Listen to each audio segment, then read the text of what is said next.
formas de parasitismo, que eran estas los mecanismos de producción de daño por el parásito, ¿verdad? Entonces eso ya lo vimos hace un rato.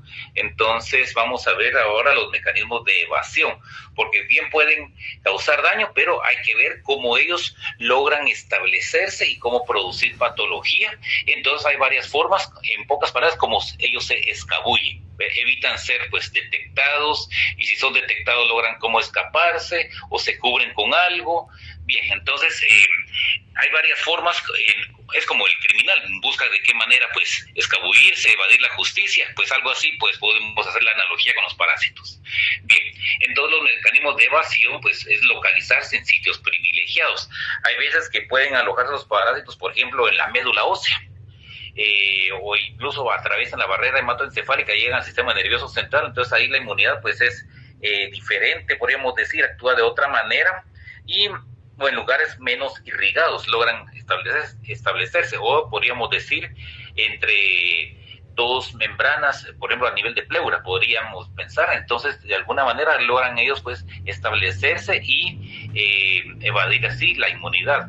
O hay veces que se logran enquistar, y estando enquistados forman una cubierta, una por parte del parásito y otra cubierta por parte del hospedero. Al estar cubiertos por una cubierta pues del hospedero, entonces la inmunidad pues no los alcanza, como es el caso de toxoplasma. Y también el otro que les hablé, la Trichinella spiralis, era ese nemátodo dentro de una célula así enrollado sobre sí mismo, que está en carne de cerdo que les dije.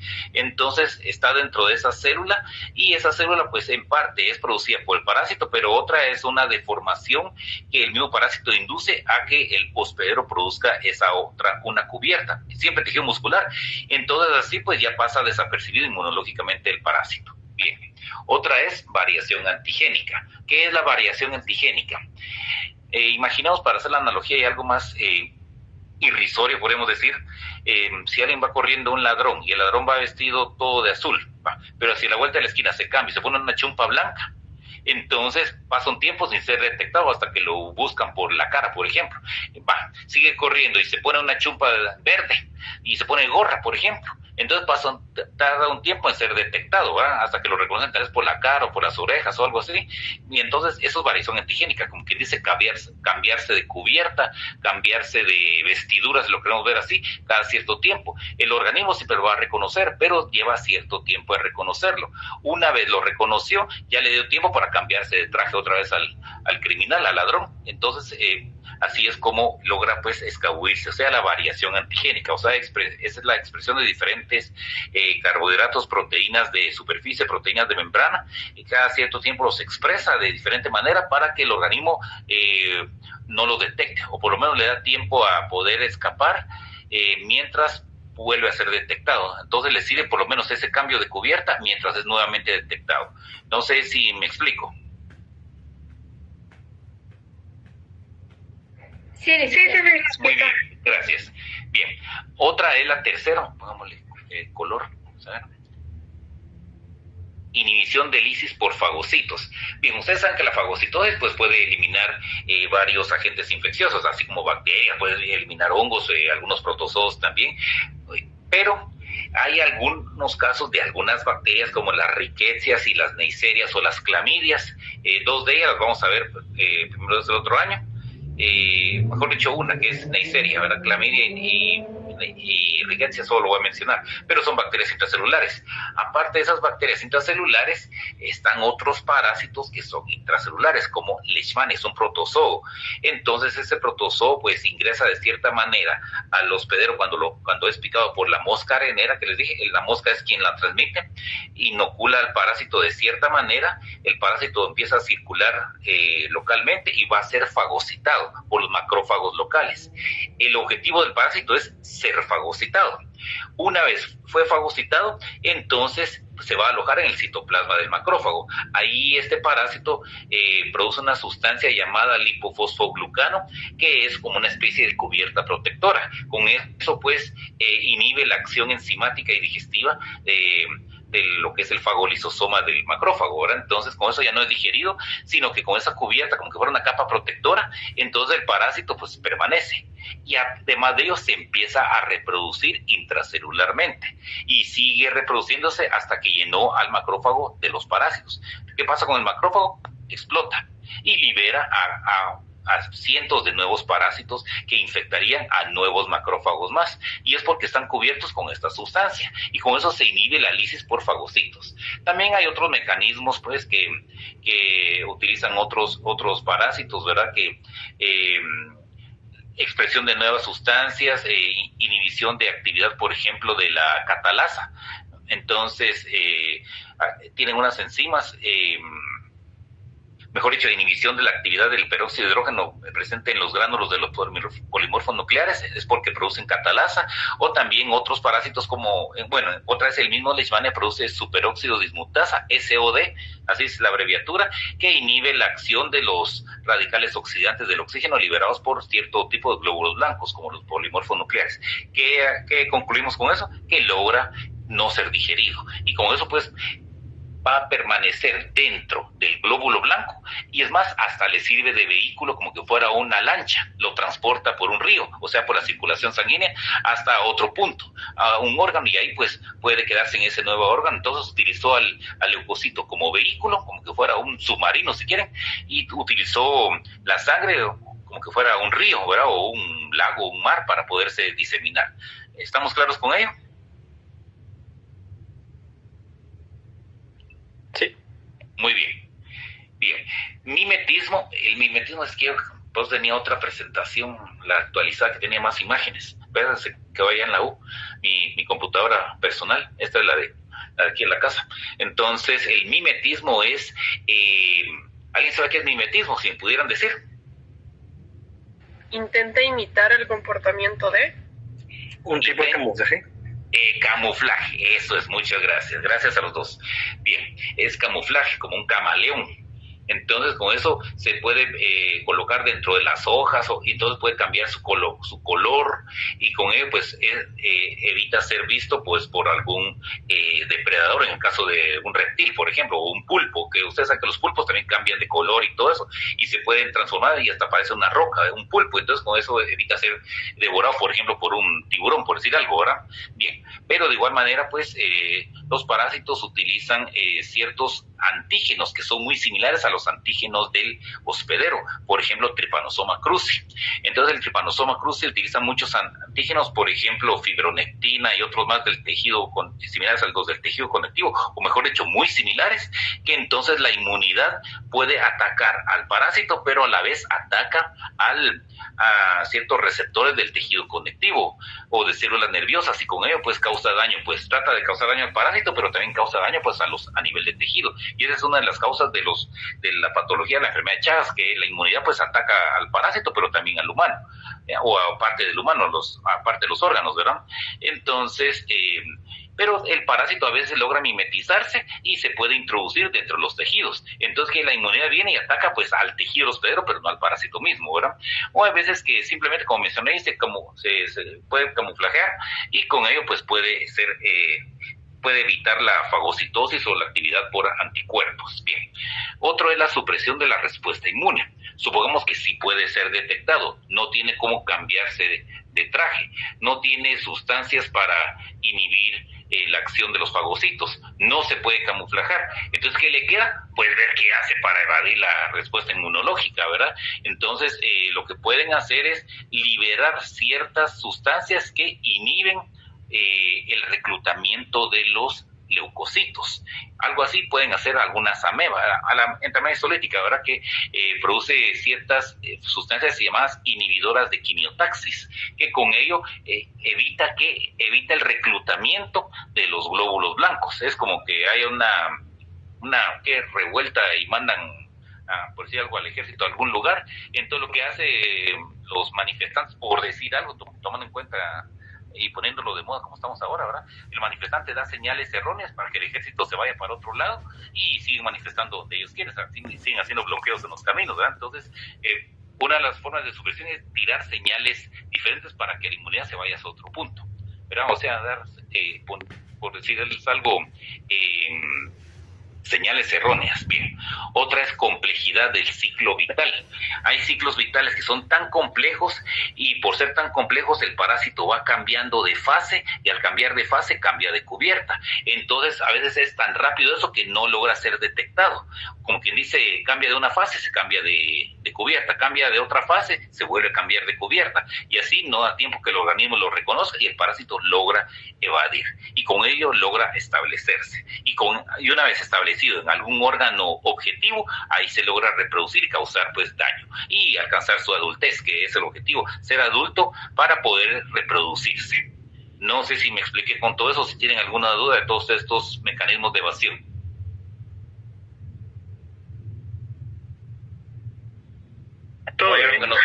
Si hay algo que no se comprenda, por favor pregunten, porque esto viene en el...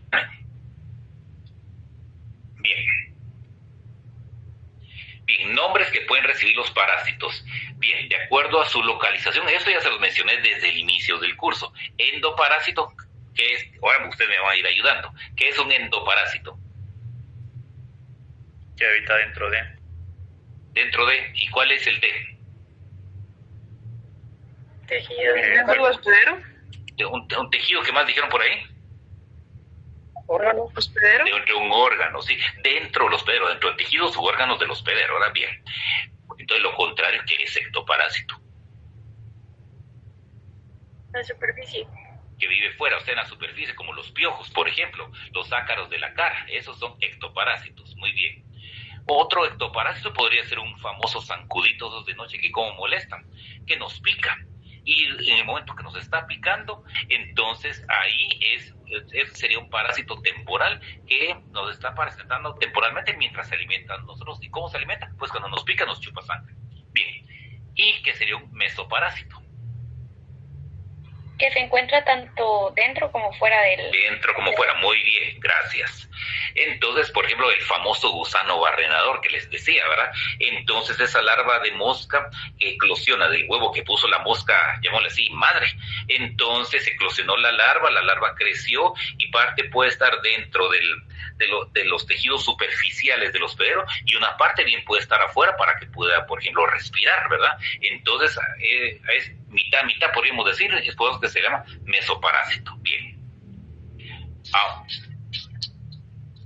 Perdón. Doña Susana, la llamo un ratito, que es una reunión, disculpe. Gracias. Bueno, disculpen, jóvenes.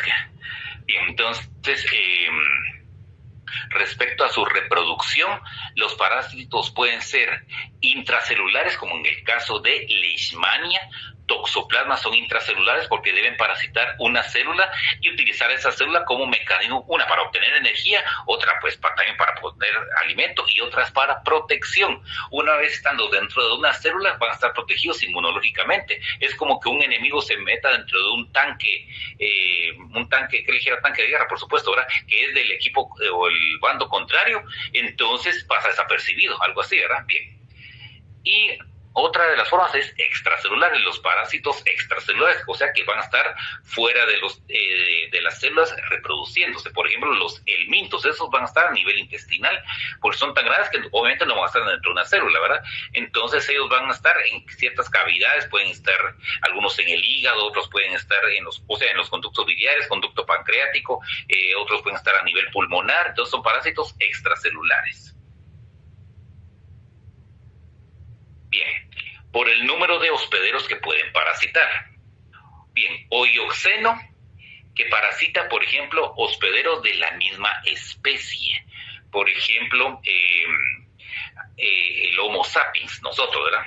Entonces, hay ciertos ácaros, por ejemplo, de la cara, que solamente parasitan al humano. Se llama Demodex folliculorum, que producen una enfermedad llamada rosácea a nivel de mejillas. O sea, hay gente que tiene la cara muy enrojecida y no es porque esté chapudo por tanto hierro que consume o algo así, o porque se asoleó mucho, sino que simplemente porque tiene esa enfermedad y es producida por ese ácaro. Otros son los piojos humanos, que son específicos pues del humano. Entonces, un parásito dioxeno es el que puede parasitar a un hospedero de una sola especie. Bien, estenoxeno vamos aumentando.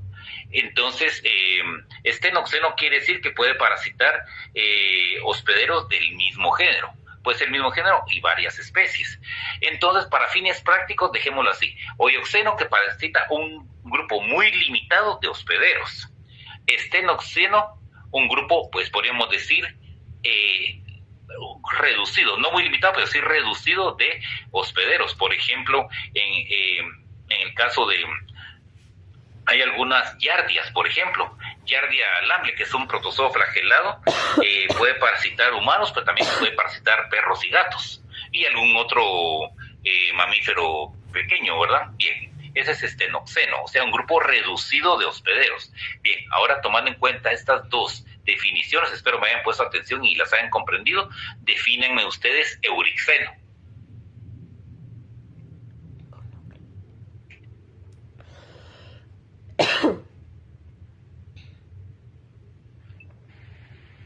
Ya no serían las especies, sino serían múltiples como tal. ¿Múltiples qué? Múltiples especies las que puede parasitar. Ya no sería, por ejemplo, en el caso de un estenoxeno que fuera solo mamíferos, él podría no solo con mamíferos, sino que también con reptiles, por ejemplo.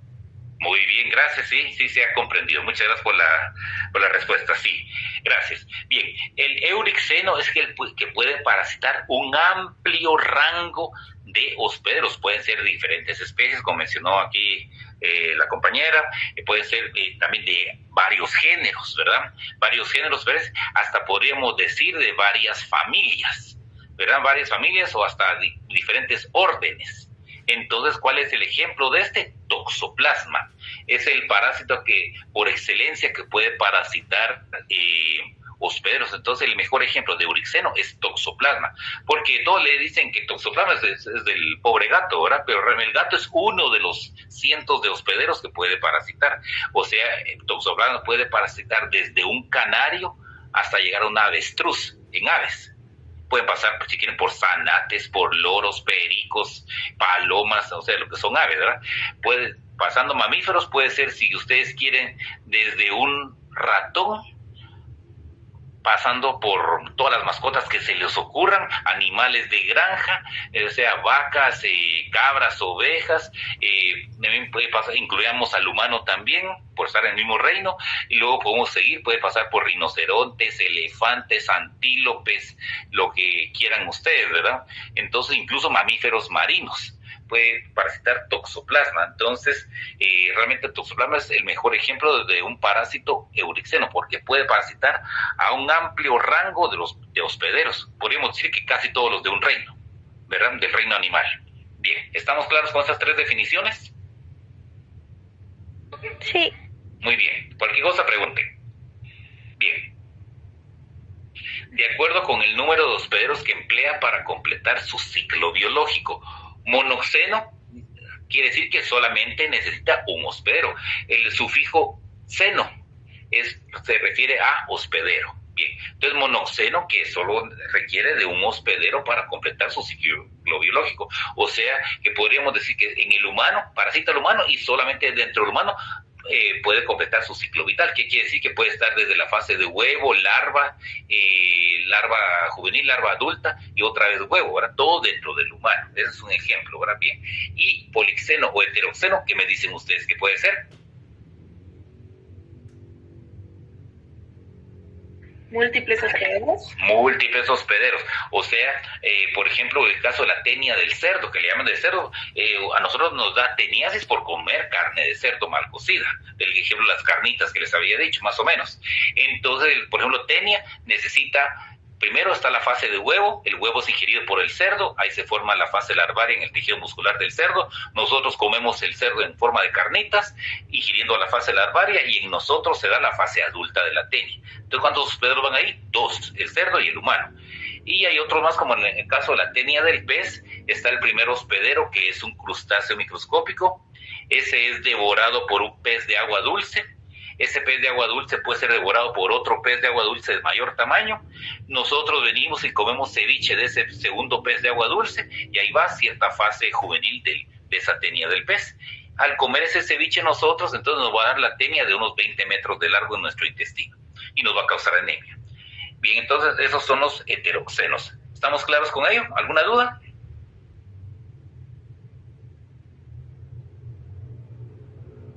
Todo bien. Muy bien, bueno. Bien, ahora, en relación con el tiempo o circunstancias que pasa un parásito en su hospedero, temporal es el parásito que está por un tiempo muy corto, usualmente para alimentarse. Por ejemplo, el caso de los artrópodos que nos pican para succionar nuestra sangre. Entiéndase los mosquitos, o sea, los famosos zancudos insoportables de noche, ¿verdad? Sobre todo en climas cálidos. Entonces, pican para alimentarse de nuestra sangre. Y realmente quien pican son las hembras. Como les había dicho, son hematófagas. Los machos no pican porque son vegetarianos.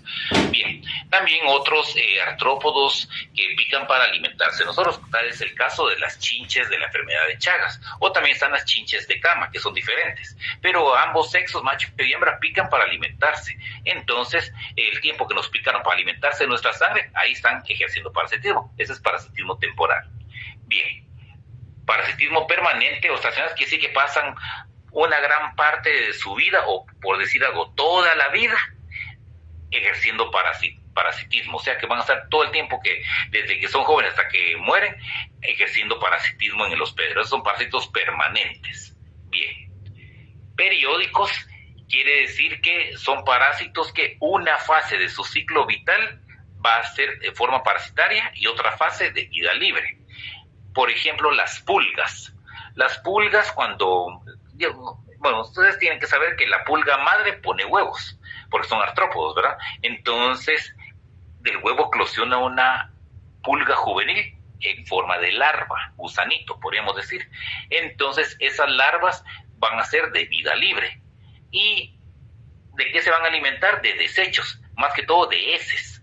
Entonces, esas larvas son coprófagas y así van a quedarse de vida libre, alimentándose de lo que les llega de afuera. Entonces sufren una metamorfosis hasta que adquieren la forma de una pulga adulta. La pulga adulta sí debe ejercer parasitismo porque debe alimentarse de la sangre de su hospedero para poder desarrollarse más y poner huevos. En el caso están las pulgas humanas, están las pulgas de los perros, las pulgas de los gatos. Entonces en fase adulta hacen parasitismo y en fases juveniles son de vida libre. Bien. Si hay alguna duda, pregunten. Bien, facultativos son los parásitos que pueden vivir ya sea de vida libre, o sea, en la naturaleza, sin ejercer parasitismo, o pueden estar dentro de un hospedero ejerciendo parasitismo, ¿verdad? Entonces esos pueden estar toda su vida en el suelo, por ejemplo, o estar toda su vida dentro del hospedero humano. Por ejemplo, el nematodo strongyloides, porque hay fases de vida libre en las cuales pues pueden tener, desde que son fases de huevo, todas las formas juveniles, adulto, macho y hembra copulan, vuelven a poner huevos la hembra, todo lo pueden ejercer en el suelo si las condiciones son adecuadas. Pero si las condiciones no son adecuadas, debe ejercer vida parasitaria y llevar esas fases dentro del hospedero humano. Entonces son facultativos, puede ser vida libre o vida parasitaria. Bien. Extraviado quiere decir el parásito que llegó a un hospedero que no es el adecuado para el mismo. Porque para que se comprenda todo, los parásitos durante miles y miles de años pues estuvieron, como quien dice, intentando a ver qué hospedero les convenía más. En el que les convino más pues fueron donde se desarrollaron y se lograron reproducir y terminar su ciclo vital. Pero en muchos casos pues fue, como quien dice, ensayo y error, ¿verdad? Entonces ahí probaron con algunos hospederos que no eran los adecuados y simplemente ahí no vivieron. Lograron introducirse pero no lograron reproducirse.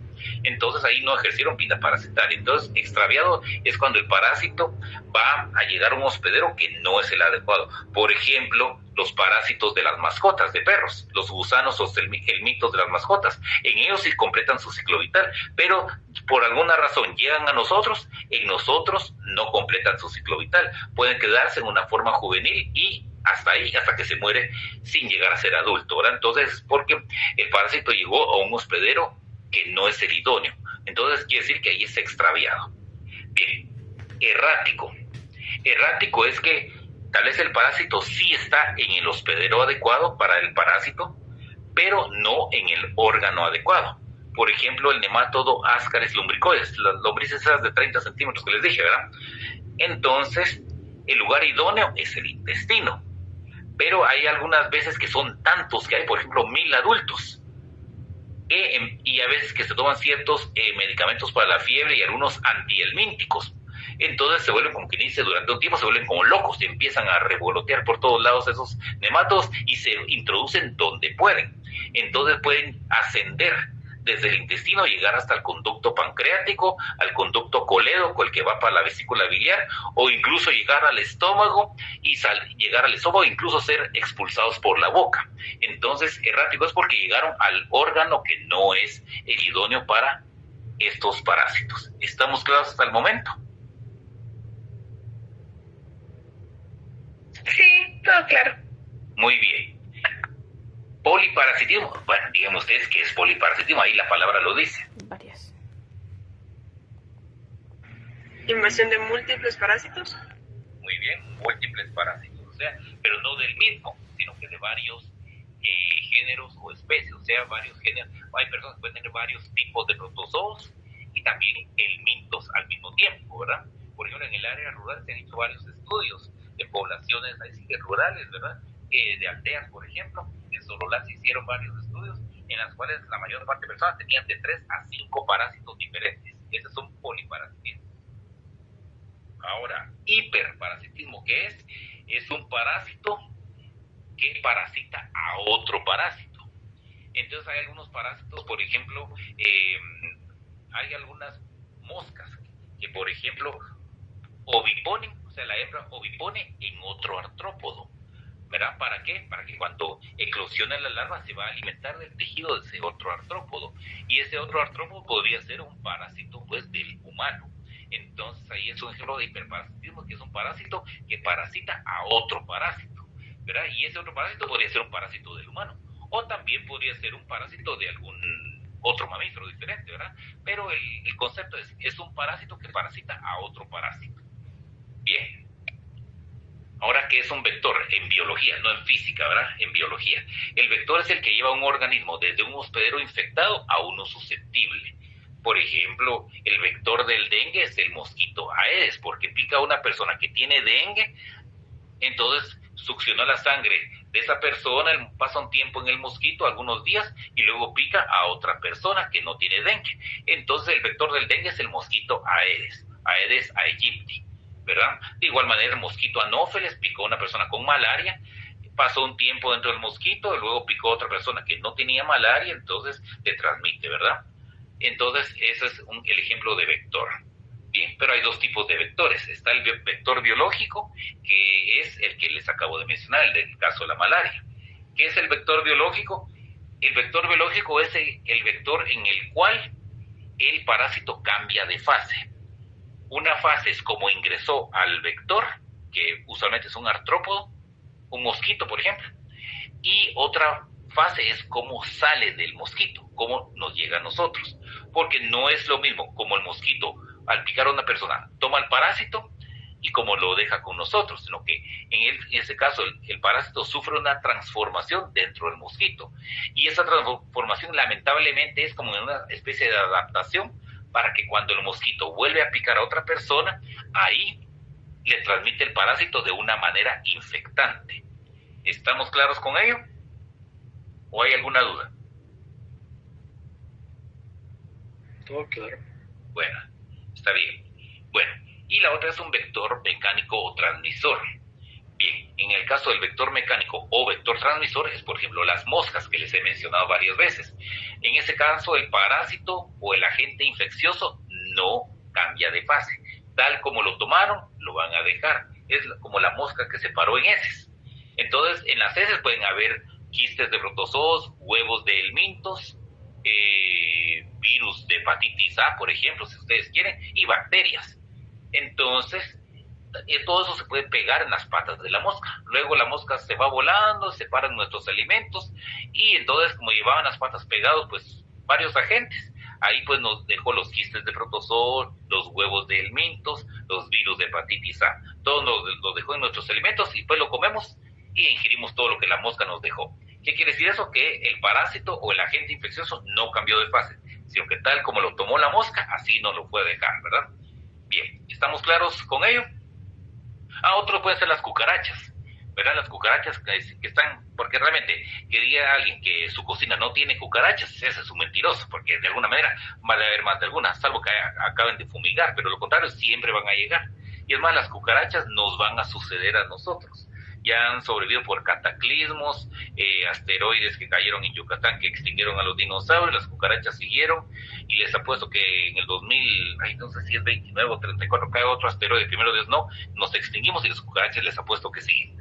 Entonces, las cucarachas en las cocinas, pues, se pueden parar en cualquier lugar, se meten en cajas de cereales, alimentos que quedaron en el pan, y ahí pueden dejar cualquier cosa. Por ejemplo, quistes de algunos cestos, huevos de algunos cestos, como de algunas tenias. Pueden dejarlos en el pan, en los cereales que metieron, las galletas, ahí pasan las cucarachas. Bien, ¿alguna pregunta? Una pregunta. Sí, adelante, dígame. En el caso de los permanentes estacionarios, ¿como qué ejemplo podría ser? Sí, muy bien. Aquí tenemos, por ejemplo, el caso de estrongiloides, que puede estar... desde la fase juvenil, que ingresó por la piel, puede pasar varias fases juveniles, como queréis, fases adolescentes, si lo queremos ver así, hasta llegar a ser adulto en los tejidos que rodean el intestino. Ahí la hembra es partenogénica, ella no necesita de macho para reproducirse, entonces la hembra ovipone. Entonces de ahí, con eso ya se cerró el ciclo, ¿verdad? Entonces todas las fases ocurrieron dentro del mismo hospedero, ¿verdad? Y también hay otros, por ejemplo, en el caso, otro ejemplo podrían ser los piojos, que todas las fases ocurren desde la fase de huevo, pasa toda la fase de ninfas, que son las fases juveniles de los piojos, hasta ser adulto, macho y hembra, todo es en el humano. Entonces, ese es el mejor ejemplo de parásitos, son ectoparásitos permanentes. Es mejor el ejemplo del piojo que el del nematodo estrongiloides que le mencioné. Es más entendible el del caso de los piojos. No sé si me expliqué. Sí, gracias.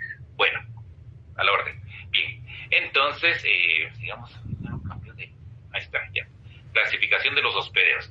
Estábamos hablando antes del parásito. Ahora vamos a hablar de quién aloja al parásito, que son los hospederos.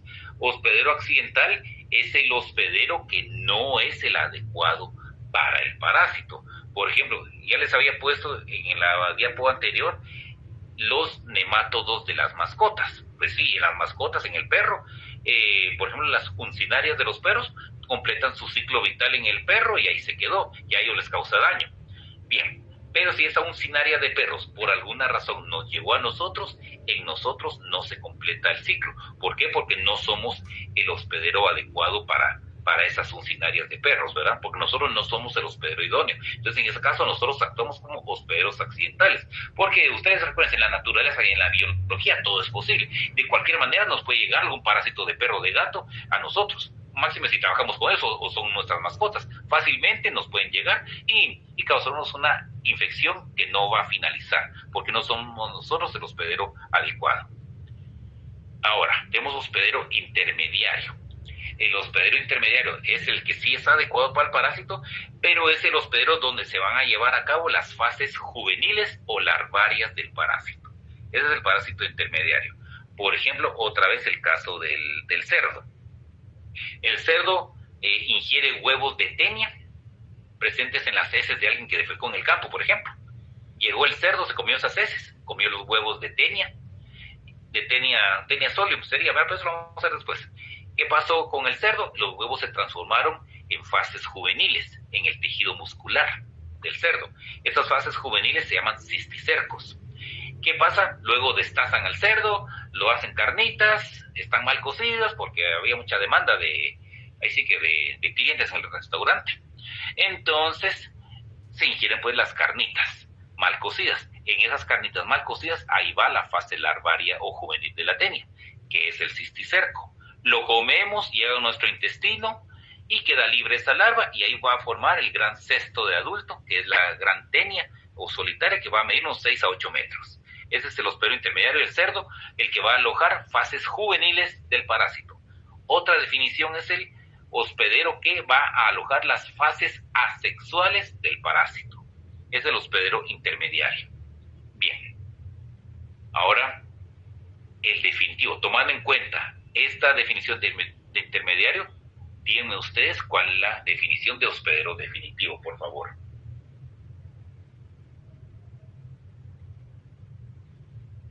Si me están poniendo atención. Si no, voy a tener que pedirle favor a Berna que mencione nombres. Es donde invade y completa todas sus fases. Completa su fase. ¿Cuál es la última fase de cualquier, digamos, del parásito, verdad? Porque aquí les hablé fase juvenil. Entonces, ¿cuál sería la fase que estaría acá? Adulto. Muy bien. En los hospederos definitivos, en el que va a llevar consigo las fases adultas del parásito. Esa es una definición. La otra definición, aquí les había dicho que eran las fases asexuales del parásito, por lo tanto, ¿aquí qué fases serían? La fase sexual de cada... Las fases sexuales del parásito. Muy bien, gracias por la respuesta. Entonces, intermediario, ¿lleva fases juveniles del parásito o fases asexuales? Y el definitivo serían las fases adultas del parásito o fases sexuales. Eso, digamos, dependiendo de qué tipo de parásito sea, así puede ser, ¿verdad? Lo que lleve, ¿verdad? Bien. Ahora, hospedero completo. El hospedero completo es el que es esto, miren, el intermediario y el definitivo, todo junto. Es el que lleva las fases juveniles y también adultas del parásito. Es el hospedero completo. O también, de la otra manera, es el que lleva las fases asexuales, tanto como sexuales del parásito, todo en el mismo hospedero. Pero eso ya los vamos a ir viendo nosotros cuando veamos cada parásito en sí, porque ahorita ponerme a explicarles cada parásito, entonces mejor cuando ya lo veamos en su oportunidad, así se va a comprender mejor, porque ahorita pues nos atrasaríamos demasiado, ¿verdad? Bien. Pero si tienen alguna duda, pueden consultar. Bien, parásito. Sí, dígame. Entonces, digamos, el definitivo no tiene la fase juvenil, solo sería la fase adulta. Solo adultos, sí, solo fases adultas, exactamente, sí. Ok, gracias. Bueno, claro. El parásito paraténico, el hospedero paraténico, quiero decir, disculpe. El hospedero paraténico es el hospedero de transporte, que realmente no tiene nada que ver en el ciclo vital del parásito, ni forma parte de él, o sea que de la nada el hospedero se pudo haber atravesado en el ciclo vital del parásito y el parásito pues se le pegó y usó al hospedero como una forma de transportarse.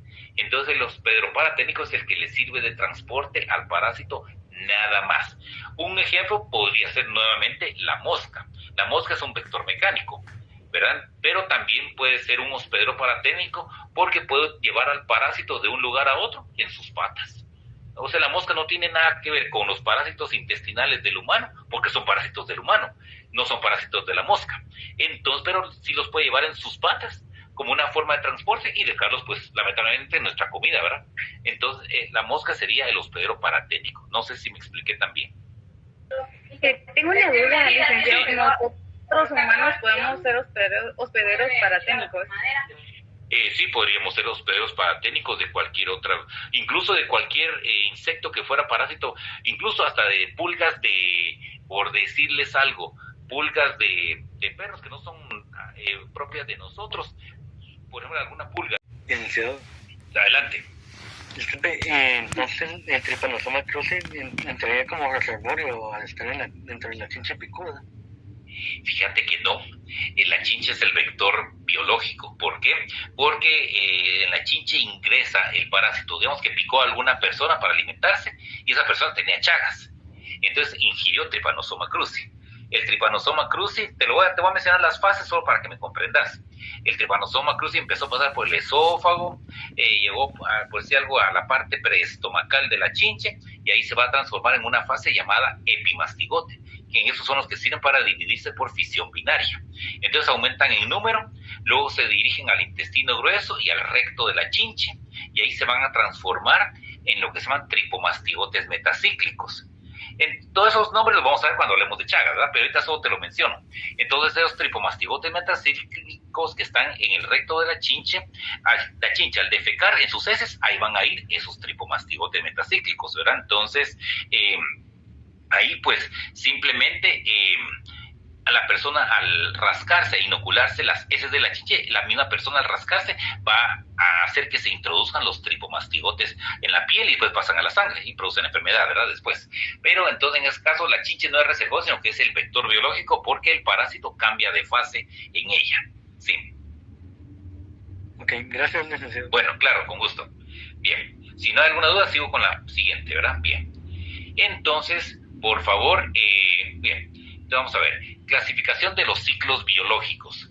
Homogónico, que es el ciclo vital o ciclo biológico que ya sea solo de fase parasitaria o solo de fase libre. Fase libre quiere decir que es en la naturaleza, que no está parasitando a nadie, sino que puede ser en la misma tierra, en el suelo, donde se produzcan todas las formas de vida del parásito y ahí pues se multiplique y todo. O que sea dentro de un hospedero, ya sea humano o no humano, puede ser un animal, una vaca, si ustedes quieren. Bien, entonces ya sea una fase o puede ser la otra, nada más. Y están los heterogónicos, que son los ciclos vitales que tienen parte de formas parasitarias y partes del parásito de vida libre. Por ejemplo, en el caso del nemátodo Ascaris. Una vez nosotros ingerimos el huevo de Ascaris, pues nos va a dar la enfermedad. ¿Pero en qué consiste la enfermedad? Que la larva que está dentro del huevo eclosiona en nuestro intestino, pasa a nuestra sangre, da un recorrido, nuevamente llega al intestino y ahí alcanza las fases adultas, macho y hembra. Entonces, macho y hembra copulan, la hembra pone 200,000 huevos diarios de Ascaris y esos pasan a las heces humanas y son liberados al exterior con alguien que defecó en el campo. Esos huevos que quedaron en las heces de esta persona, ahí pues permanecen, pero ahí se van a madurar en el suelo. Se necesitan, por decirles algo, unas 3-4 semanas, dependiendo de la temperatura externa, para madurarse. Entonces esa maduración, o se llama embriogénesis, ocurre en el suelo, o sea, de vida libre. Entonces ese es un ciclo heterogónico que tiene fases de vida libre y fases parasitarias. No sé si me expliqué.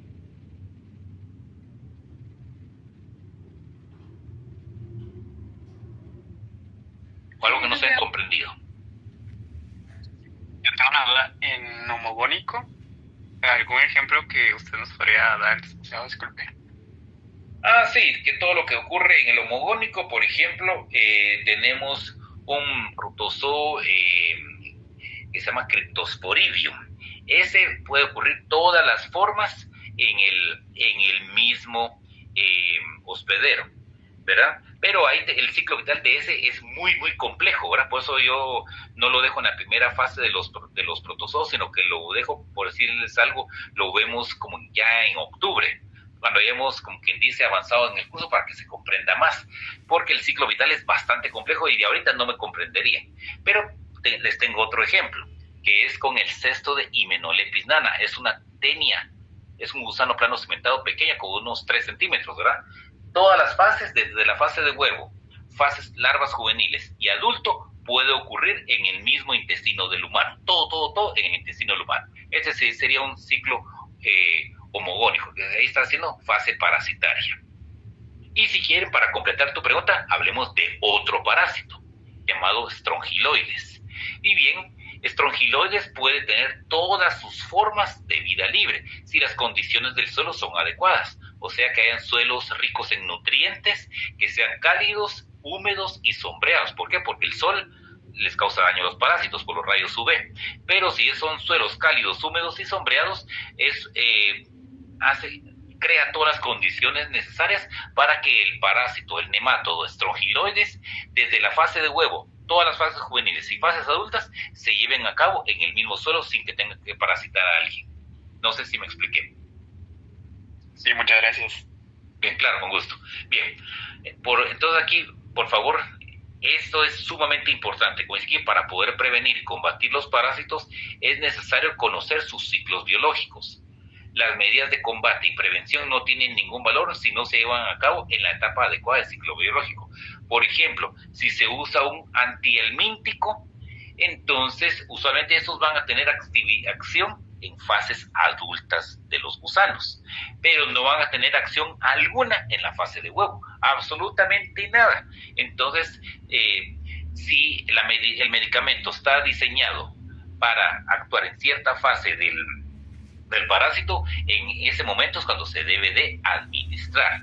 Pero entonces, por eso que en fase de huevo, aunque ustedes le den toneladas de ese antihelmíntico, no les hace absolutamente nada a los huevos de ese parásito, pero sí a los adultos.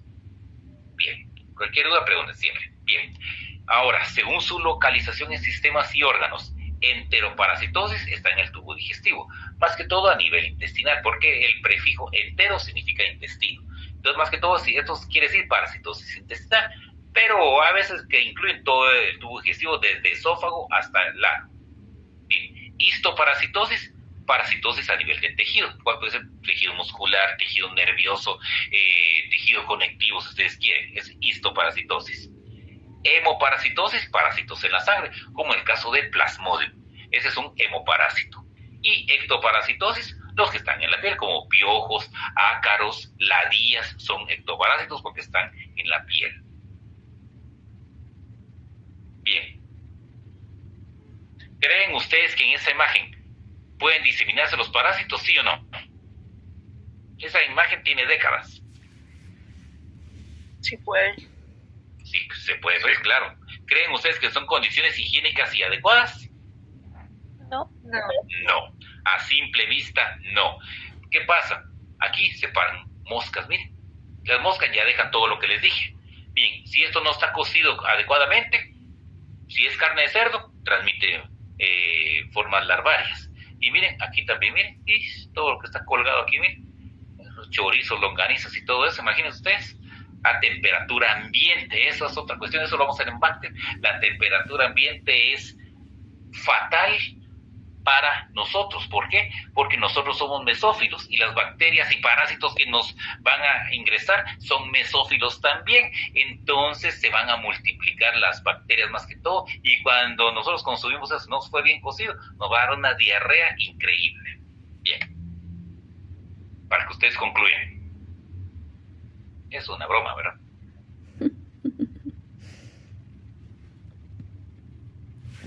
Continuemos.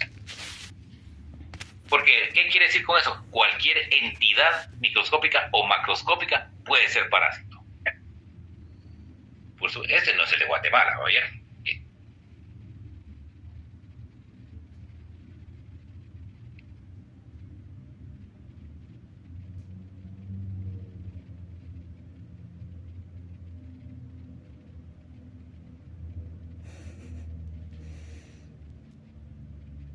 Bueno, ¿preguntas? ¿Alguna pregunta de la clase de hoy? Con eso terminamos lo que son generalidades de parasitología. Pero entonces, sí, ahorita ya nos quedan tantos 5 minutos y entonces ahí lo vamos a dejar por hoy. Entonces, ya el próximo lunes, sí, primero Dios, sí, que todo esté ya en la normalidad, o sea, temblando también, empezamos con los protozoos ameboides, con las amebas, ¿verdad? Que son los menos evolucionados. Entonces ya empezamos ya con los parásitos propiamente dichos del curso, ¿verdad? Esto que acabamos de terminar son conceptos y generalidades. Bien, ¿alguna pregunta de todo esto?